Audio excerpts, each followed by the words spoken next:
many things, there's one thing that I truly desired of the Lord. I long for of God. The thing that when I lay down at night, I think about constantly. Okay.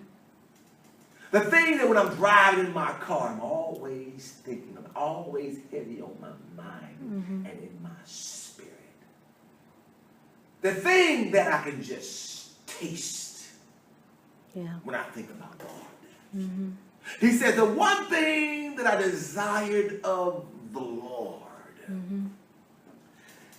He didn't say the one thing that I desired of somebody else. The one thing I desired of my money or my bank account or my house. He said the one thing that I desire is a spiritual thing. Yeah. Yes, it is.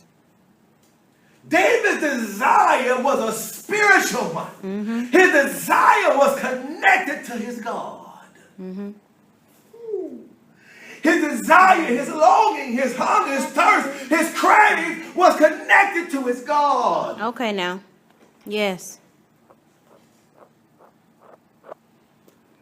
He says, the one thing that I desire of the Lord. And then he says, that one thing will I seek out. That one thing. So the very thing that I crave, the very thing that I long for is in God. My God. It ain't in everybody else. It ain't in everything. It's in God. It's one thing that I truly desire. That's in God. Amen. Yes. And so David has had an experience with God.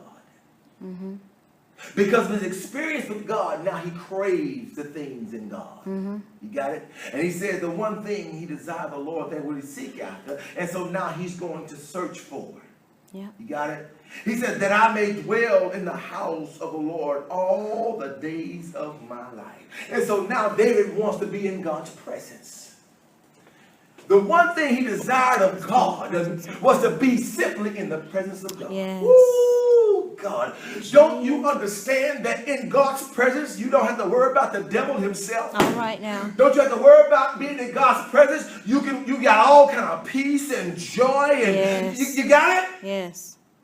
And so he says that I may dwell in the house of the Lord. He says, as long as I live. As long as I rest live. of my life. Come on now. Yes.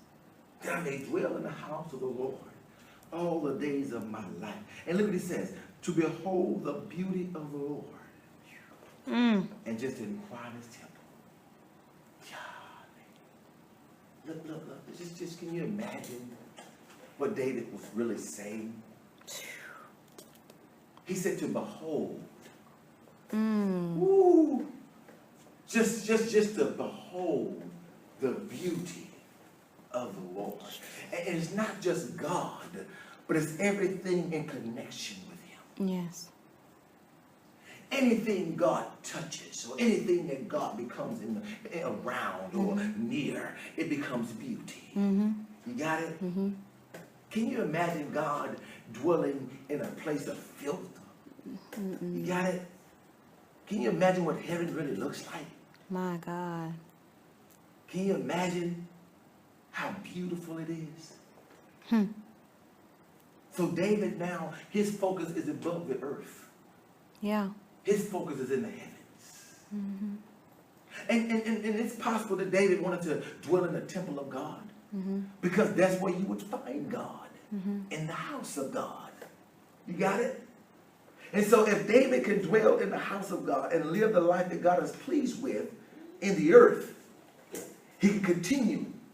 You got it? His quest for God, even after life. Okay. After death, so to speak. So even when David leaves here, he continually live in God's presence after he leaves here. Jesus.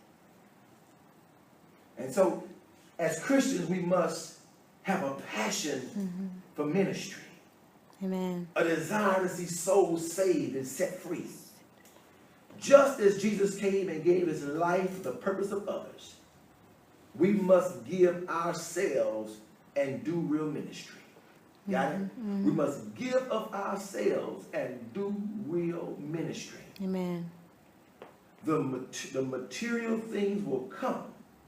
Yes, if they it will. be in the will of God. Mm-hmm. Got it? That's right. But we must desire the things of God. Mm-hmm.